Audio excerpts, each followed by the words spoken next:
Hello, 10ാം class പരീക്ഷയൊക്കെ കഴിഞ്ഞിരിക്കുന്ന ആളുകളോടാണ്. നിങ്ങൾക്ക് probably ഒരു confusion ഉണ്ടാവും, സയൻസ് എടുക്കണോ കൊമേഴ്സ് എടുക്കണോ ഹ്യൂമാനിറ്റീസ് എടുക്കണോ എന്നുള്ളത്. ഓക്കെ, അപ്പോൾ പൊതുവെ എല്ലാവരും പറയാറുള്ളത് എന്താ, ഏറ്റവും ബെസ്റ്റ് ആളുകളൊക്കെ സയൻസിൽ പോവുക, അത് കഴിഞ്ഞുള്ള ആളുകൾ സയൻസ് ഇഷ്ടമില്ലാത്തവർ കൊമേഴ്സിൽ പോവുക, അതും കഴിഞ്ഞിട്ടുള്ള ആളുകൾ ഹ്യൂമാനിറ്റീസിൽ പോവുക എന്നുള്ളതാണ്. ഇത് വളരെ തെറ്റായിട്ടുള്ളൊരു നോഷനാണ്. ഈ വീഡിയോയിലൂടെ ഞാൻ എക്സ്പ്ലെയിൻ ചെയ്യാൻ ശ്രമിക്കുന്നത് എന്താണെന്ന് വെച്ചാൽ, നിങ്ങൾക്ക് മുമ്പിലുള്ള വേരിയസ് കരിയർ ഓപ്പർച്യൂണിറ്റീസ് എന്തെല്ലാമാണ്, എന്തെല്ലാം പഠിച്ചാൽ ഏതെല്ലാം സ്ഥലങ്ങളിലോട്ട് പോകാൻ പറ്റും, അവിടെയുള്ള കോഴ്സുകൾ എന്തെല്ലാമാണ്, ഇതൊരു ഒരു ഓവർവ്യൂ ആണ്.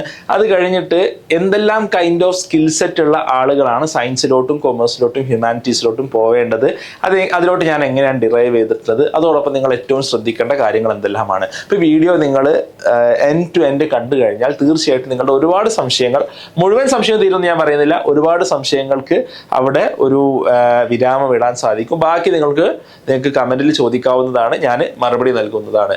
ഓക്കെ, സോ ഇത് ഇവിടെ നിൽക്കട്ടെ. ഇത് അതിലോട്ട് പോകുന്നതിന് മുമ്പ് നമുക്ക് മുമ്പിലുള്ള ജനറലി ഉള്ള കരിയർ ഓപ്ഷൻസ് ഞാൻ ബ്രോഡ്ലി ഒരു 8 എണ്ണാക്കി തിരിച്ചിട്ടുണ്ട്. ഇതെല്ലാം എന്താണ്, ഇതിലില്ലാത്തതും ചിലപ്പോൾ ഉണ്ടാവാം, പക്ഷെ ബ്രോഡ്ലി നമുക്ക് മുമ്പിലുള്ള ഏറ്റവും കൂടുതൽ ഓപ്ഷൻസ് എന്നുള്ളത് ഈ 8 എണ്ണമാണ്. ഓക്കെ, ഫോർ എക്സാമ്പിൾ ഫസ്റ്റത്തത് പ്രൊഫഷണൽസ് എന്ന് പറയുമ്പോൾ അതിൽ വരുന്നത് four example medical and allied.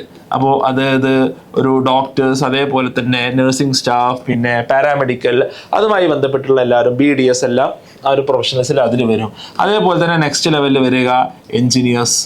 Okay, മൂന്നാമത്തേത് പ്രോബ്ലി ഒരു CA, ACCA, CMA ഇതുമായി ബന്ധപ്പെട്ടുള്ള അക്കൗണ്ടിങ്ങുമായി ബന്ധപ്പെട്ടുള്ള ആളുകൾ വരും. നാലാമത്തേത് ഫൈനാൻസ്, അതേപോലെ തന്നെ HR ഒക്കെ ചെയ്യുന്ന, പ്രോബ്ലി ഒരു MBA ഒക്കെ ചെയ്തിട്ട് ഒരു അഡ്മിനിസ്ട്രേഷനിലൊക്കെ പോകുന്ന ആളുകൾ, ഇതിലൊക്കെ പോകുന്ന ആളുകൾ, ഇവരൊക്കെ പ്രൊഫഷണൽസ് ആണ്. ഓക്കെ, ഇതാണ് പ്രൊഫഷണൽസ് എന്നുള്ള ഒരു സെക്ടർ എന്നുള്ളത്. പ്രൊഫഷണൽസ് എന്നുള്ള സെക്ടറിലോട്ട് നമ്മൾ പോകുമ്പോൾ പെട്ടെന്ന് ഒരു ജോബ് സെറ്റിൽഡ് ആവുക എന്നുള്ള ഒരു കാര്യമാണ് നമ്മുടെ ലക്ഷ്യം എന്നുണ്ടെങ്കിൽ നമ്മൾ എപ്പോഴും ഒരു പ്രൊഫഷണൽ ആവാൻ ശ്രമിക്കുന്നതാണ് നല്ലത് എന്നുള്ളതാണ്. ഈ പ്രൊഫഷണൽ തന്നെ നമ്മൾ നോക്കുമ്പോൾ നമുക്ക് മനസ്സിലാവും, ഇത് എല്ലാ സ്ട്രീമിൽ നിന്നുള്ള ആളുകൾക്ക് ഇതിലോട്ട് എത്തിപ്പെടാൻ സാധിക്കും. For example medical, allied, engineering അത്തരം സ്ട്രീമിലോട്ടൊക്കെ പോകുന്നത് സയൻസ് എടുത്ത ആളുകളായിരിക്കും. CA, CMA, ACCA generally commerce എടുത്തവരാണ് ഇതിലോട്ട് പോവുക. ഫൈനാൻസ്, HR, MBAക്കൊക്കെ ഇതിൽ ഏതെടുത്ത ആളുകൾക്കും ബേസിക്കലി പോകാൻ സാധിക്കും. ആർക്കും അതിൽ പ്രത്യേകിച്ച് വിലങ്ങ് തടികളൊന്നുമില്ല. രണ്ടാമത്തെ റിസർച്ച് ആണ്. റിസർച്ച് എന്നുള്ളത് നമ്മളിപ്പോൾ ഒരു റിസർച്ച് എന്നുള്ളത് പലപ്പോഴും ആളുകൾ ഒരു ലോങ് ടേം ആയിട്ടുള്ളൊരു കാര്യമായിട്ടാണ് കാണുന്നത്. പക്ഷെ ലോങ് ടേം ആയിട്ടുള്ള കാര്യമാണെങ്കിൽ തന്നെ നമ്മളൊരു PhDക്ക് പോകുമ്പോൾ ഇന്ത്യക്ക് പുറത്താണ് നമ്മൾ എസ്പെഷ്യലി പോകുന്നുണ്ടെങ്കിൽ ഈസിലി ഒരു 2 lakhs പെർ മന്ത് നമുക്ക് എന്ത് ചെയ്യാൻ പറ്റും, നമുക്ക് ഏൺ ചെയ്യാൻ പറ്റും. ഓക്കെ, പക്ഷെ അതിന് നമ്മൾ കൃത്യമായിട്ട് പ്ലാൻ ചെയ്ത് വേണം പോകാൻ. ഇങ്ങനെയാണെങ്കിൽ നമ്മൾ കുറച്ച് അക്കാഡമിക്കലി താല്പര്യമുള്ള ആളാണ്, നന്നായി പഠിക്കാൻ താല്പര്യമുള്ള ആളാണ്, റിസർച്ചിലോട്ട് ഒരു മൈൻഡ് സെറ്റ് ഒക്കെ ഉള്ള ആളുകളാണെന്നുണ്ടെങ്കിൽ ഇത് നല്ലൊരു ഓപ്ഷനാണ്. ഇത് നല്ല ഏർണിംഗ് കേപ്പബിലിറ്റി ഉള്ള ഓപ്ഷൻ തന്നെയാണ്. പക്ഷേ ഇതെന്താണ്, ഇത് കുറച്ച് ലോങ് ടേം പ്രോസസ്സാണ് എന്നുള്ളതാണ് ഇതിലെ ഒരു കാര്യം എന്നുള്ളത്. മൂന്നാമത്തെ ടീച്ചിങ് ആണ്. ടീച്ചിങ് പ്രോബ്ലി സ്കൂൾ ലെവലിലാവാം, അതേപോലെ തന്നെ യൂണിവേഴ്സിറ്റി ലെവലിലും ആവാം. ഈ യൂണിവേഴ്സിറ്റി ലെവലിൽ പലപ്പോഴും ടീച്ചിങ്ങിന് പ്രിഫർ ചെയ്യുക ഈ റിസർച്ച് കഴിഞ്ഞ ആളുകളെയാണ് എന്നുള്ളത് അതിലുള്ള ഒരു പ്രധാനപ്പെട്ട ഒരു കാര്യമാണ്. ടീച്ചിങ് പൊതുവെ ഒരു ശാന്തമായിട്ടുള്ള ജോബായിട്ട് പല ആളുകളും കാണുന്നുണ്ട്. അത് പ്രൈവറ്റിലും പബ്ലിക്കിലും ഒക്കെ ഉണ്ട്.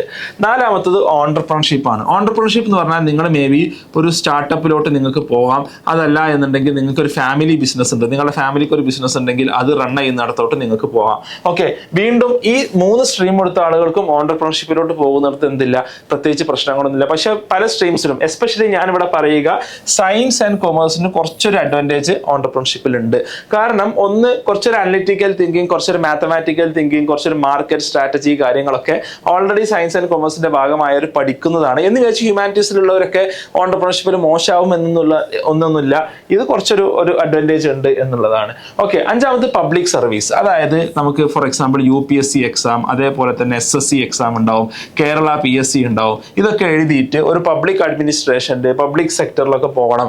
അതായത് പൊതുവെ ഒരു 9 to 5 ജോബ് താല്പര്യമുള്ള, ഈ രീതിയിലുള്ള ഒരു ലൈഫ് സ്റ്റൈൽ താല്പര്യമുള്ള ആളുകളാണ് എങ്ങോട്ട് വരേണ്ടത്, ഈ ഒരു പബ്ലിക് സർവീസിലോട്ട് ജനറലി വരേണ്ടത്. ബാക്കി സമയമൊക്കെ എനിക്ക് ചില്ല് ചെയ്ത് നടക്കണം, അല്ലെങ്കിൽ വേറെ എന്തെങ്കിലും ആക്ടിവിറ്റീസിൽ ഇൻവോൾവ് ആവണം എന്ന് ചിന്തിക്കുന്ന ആളുകളാണ് പബ്ലിക് സർവീസിലോട്ട് ജനറലി വരിക. ആറാമത്തത് കുറച്ചുകൂടി ഡിഫറെൻ്റ് ആയിട്ടുള്ള ഒന്നാണ്. ഈ പബ്ലിക് സർവീസിലോട്ട് വരണം എന്നുണ്ടെങ്കിലും നമുക്ക് സയൻസോ കൊമേഴ്സോ ഹ്യൂമാനിറ്റീസോ ഏതെടുത്താലും നമുക്ക് പബ്ലിക് സർവീസിലോട്ട് വരാൻ പറ്റും. ഓക്കെ, ഈ പബ്ലിക് സർവീസ് തന്നെ ഈ ടീച്ചിങ്, റിസർച്ച്, പ്രൊഫഷണൽസിലൊക്കെ പിന്നെ പബ്ലിക് സർവീസ് വേറെ അവൈലബിൾ ആണ്. അപ്പോൾ കുറെ ഇന്റർ റിലേറ്റഡ് ആണ്. ഓക്കെ, ആറാമത് ക്രിയേറ്റീവ് മീഡിയ സ്പോർട്സ് പോലുള്ള കാര്യങ്ങളാണ്. ക്രിയേറ്റീവ് മീഡിയ സ്പോർട്സ് എന്ന് പറയുമ്പോൾ ഫോർ എക്സാമ്പിൾ ഒരു graphic designing, okay, graphic designing, അതല്ല എന്നുണ്ടെങ്കിൽ ഒരു ക്രിയേറ്റീവ് റൈറ്റിംഗ്, ഫിലിം മേക്കിംഗ്, അല്ലെ, അല്ലെങ്കിൽ സ്പോർട്സ്, ഇതൊക്കെ കുറച്ചുകൂടി ഒരാളുടെ പാഷനുമായി ബന്ധപ്പെട്ട ഒരു കാര്യമാണ്. ഓക്കെ, ആളുകൾക്ക് പാഷൻ നേർച്ചർ ചെയ്തുകൊണ്ട് പോകാൻ പറ്റുന്ന ഫീൽഡുകളാണ് ഈ ക്രിയേറ്റീവ്, മീഡിയ, സ്പോർട്സ് തുടങ്ങിയ ഒരു പാഷൻ പ്ലസ് സ്കിൽസ്. പാഷൻ മാത്രം എന്ന് പറയാൻ പറ്റില്ല, ആ ഒരു വിഷയത്തിൽ പ്ലസ് സ്കിൽസ് കൂടി ഉണ്ടെന്നുണ്ടെങ്കിൽ അവർക്ക് പോകാൻ പറ്റുന്ന ഏരിയയാണ്. ഈ ഒരു മേഖലയിൽ വർക്ക് ചെയ്യുന്ന ഭൂരിഭാഗം ആൾക്കാരും ചിലപ്പോൾ സയൻസോ കൊമേഴ്സോ ഹ്യൂമാനിറ്റീസോ ഏതെന്ന് പഠിച്ചവർ വേണമെങ്കിലും ആവാം, യാതൊരു പ്രശ്നവും ഇല്ല. അടുത്തത് സ്കിൽഡ് ട്രേഡ്സ് ആണ്. സ്കിൽഡ് ട്രേഡ്സ് എന്ന് പറയുമ്പോൾ ഇപ്പോൾ ഫോർ എക്സാമ്പിൾ ഇലക്ട്രീഷ്യൻ, ഓക്കെ, അതേപോലെ തന്നെ പ്ലംബർ, പിന്നെ ഷെഫ്. ഇന്നത്തെ കാലത്ത് മോശമല്ലാത്ത ഒരു സാലറി ഒക്കെ ആൾക്കാർക്ക് കിട്ടാവുന്ന രീതിയിലുള്ള ജോബ്സ് ആണ് ഇതൊക്കെ. അതായത് ഇതിനു വേണ്ടി നിങ്ങൾ പ്രോബ്ലി സയൻസ്, കൊമേഴ്സ്, ഹ്യൂമാനിറ്റീസ് എടുക്കണം എന്നില്ല. നിങ്ങൾക്ക് മേ ബി ഒരു ITI, പോളി, അതല്ലെങ്കിൽ സ്പെഷ്യലൈസ്ഡ്, ഇപ്പോൾ ഷെഫ് ആവാൻ വേണ്ടി ITയിലും പോയിട്ട് പോയൊരു കാര്യമില്ലല്ലോ, പക്ഷെ ഒരു സ്പെഷ്യലൈസ്ഡ് ആയിട്ടുള്ള ഒരു സ്കിൽ ബേസ്ഡ് കോഴ്സ് കാര്യങ്ങളൊക്കെ നിങ്ങൾക്ക് ഇതിനു വേണ്ടി എടുക്കാൻ സാധിക്കും. ഓക്കെ, അടുത്തത് ന്യൂ ഏജ് ജോബ്സ് ആണ്. ന്യൂ ഏജ് ജോബ്സ് എന്ന് പറഞ്ഞാൽ ഫോർ എക്സാമ്പിൾ ഇപ്പോൾ ഡിജിറ്റൽ മാർക്കറ്റിംഗ്, അതേപോലെ തന്നെ ഇപ്പോൾ AI ഓട്ടോമേഷൻസ്. ഇതൊന്നും ചിലപ്പോൾ എന്ത് ചെയ്യില്ല, ഇപ്പം നിങ്ങളൊരു ഡിഗ്രി കോഴ്സിലോ മറ്റൊന്നും പഠിക്കുന്ന കാര്യങ്ങളായിക്കോളുന്നില്ല. പക്ഷേ ഇത് നിങ്ങൾ വീണ്ടും ഒരു സ്കില്ല് ഏൺ ചെയ്യേണ്ട ഒരു വിഷയമാണ്.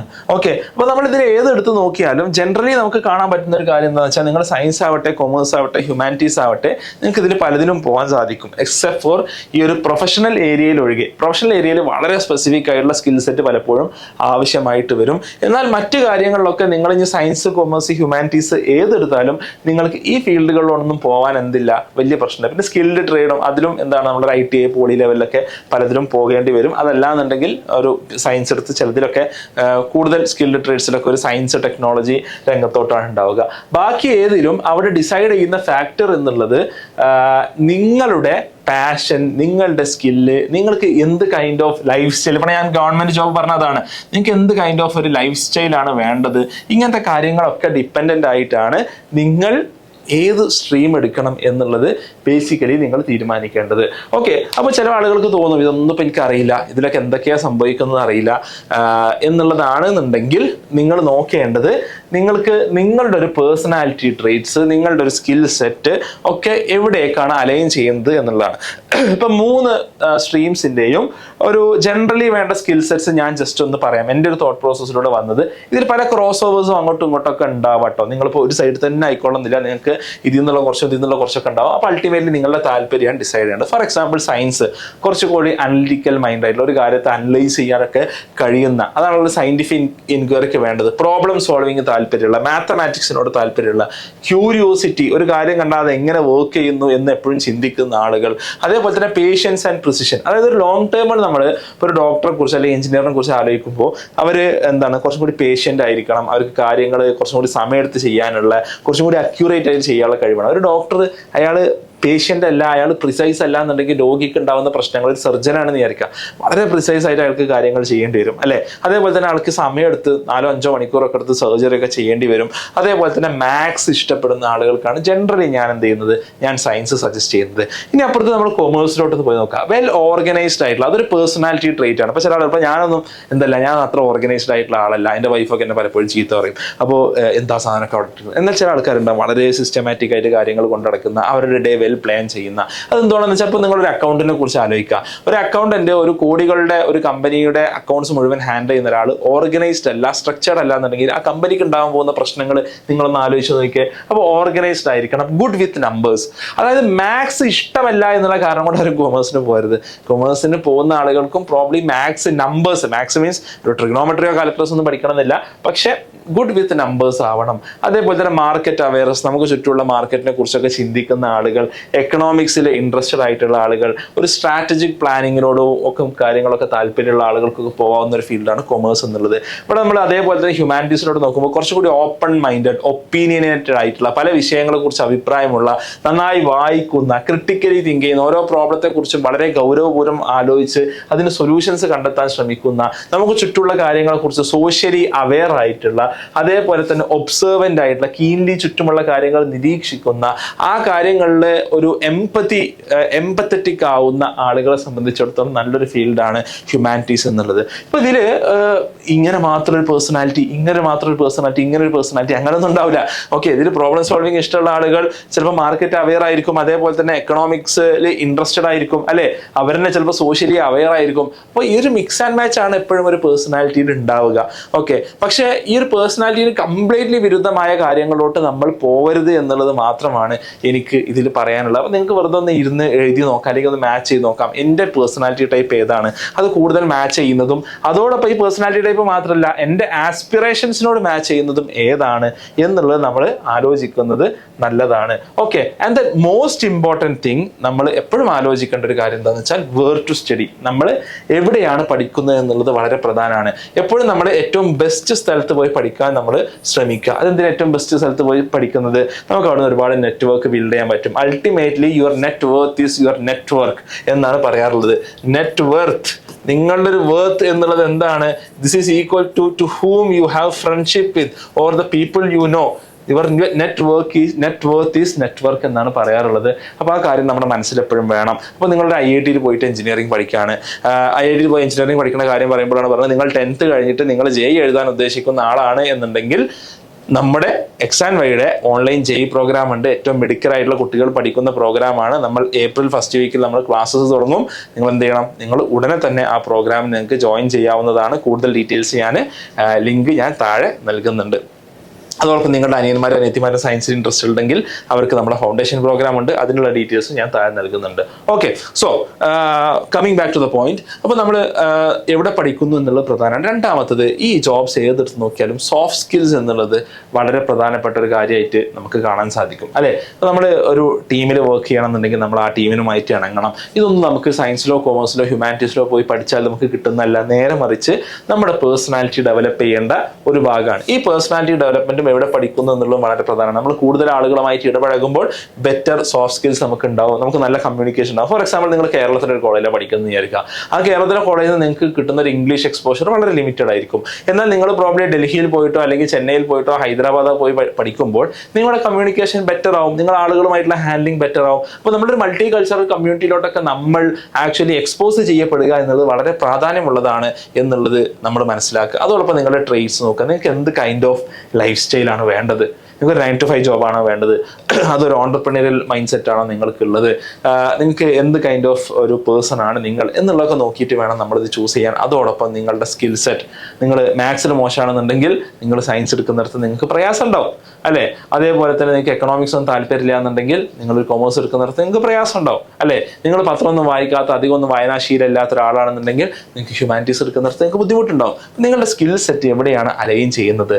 ഇതെല്ലാം അളന്ന് മുറിച്ച് നോക്കി നമ്മൾ എടുക്കേണ്ട ഒരു പ്രധാനപ്പെട്ട ഡിസിഷനാണ് നമ്മൾ ഏത് സ്ട്രീം എടുക്കുന്നു എന്നുള്ളത്. ഇത് പറയാനുള്ള റീസൺ എന്താണെന്ന് വെച്ചാൽ, നിങ്ങൾ നിങ്ങളുടെ റെസ്പെക്റ്റീവ് ഫീൽഡിൽ ടോപ്പേഴ്സ് ആയി കഴിഞ്ഞാൽ പ്രോബ്ലി നിങ്ങൾക്ക് കിട്ടുന്ന സാലറീസ് ഒക്കെ ഏകദേശം സെയിം ആയിരിക്കും. ഒരു ഉദാഹരണം പറയുകയാണെങ്കിൽ ഒരു 5 വർഷം 10 വർഷം എക്സ്പീരിയൻസ് ഉള്ള ഡോക്ടറും എഞ്ചിനീയറും പ്രോബ്ലി ലൈക്ക് ഒരു സിമിലർ റേഞ്ചിലായിരിക്കും എന്ത് ചെയ്യുക, ഒരു CA കാരനൊക്കെ സിമിലർ റേഞ്ചിലായിരിക്കും ഏൺ ചെയ്യുന്നുണ്ടാവുക. നിങ്ങൾ റിസർച്ചിലോട്ടാണ് പോകുന്നതെങ്കിൽ ഒരു സയൻസ് റിസർച്ചിലോട്ട് പോകുന്ന പ്രൊഫസറും ഒരു കൊമേഴ്സിലുള്ള പ്രൊഫസറും ഒരു ഹ്യൂമാനിറ്റീസിലുള്ള പ്രൊഫസറും ഒരു സെയിം റേഞ്ചിൽ തന്നെയാണ് എന്ത് ചെയ്യുക, ഏൺ ചെയ്യുക.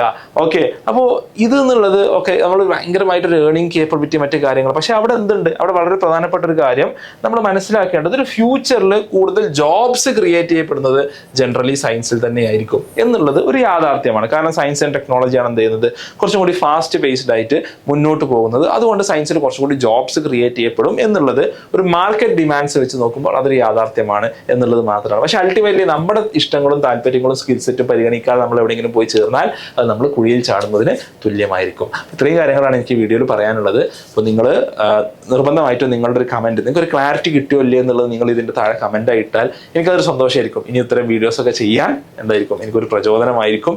അപ്പോൾ I hope this video genuinely help you. നിങ്ങൾക്ക് കൂടുതൽ സംശയങ്ങളോ ചോദ്യങ്ങളോ ഉണ്ടെന്നുണ്ടെങ്കിൽ താഴെ ഇടുക. എല്ലാ ചോദ്യങ്ങൾക്കും ഉത്തരം എനിക്ക് കണ്ടെത്താൻ പറ്റിക്കോണമെന്നില്ല, പക്ഷേ may be I can help you find out the answer. Okay, so thanks lot. Channel subscribe ചെയ്തിട്ടില്ലെങ്കിൽ സബ്സ്ക്രൈബ് ചെയ്യുക. നിങ്ങൾക്ക് യൂസ്ഫുൾ ആയിട്ടുള്ള ഒരുപാട് ഇൻഫർമേഷൻ കിട്ടും. ജെയിൽ ജോയിൻ ചെയ്യാൻ താല്പര്യമുള്ള ആളുകൾ ഒന്നുകൂടി ഓർമ്മപ്പെടുത്തും. ഞാൻ താഴെ ലിങ്ക് കൊടുക്കുന്നുണ്ട്. ആൻഡ് മറ്റൊരു വീഡിയോയുമായി കാണാം. ബൈ.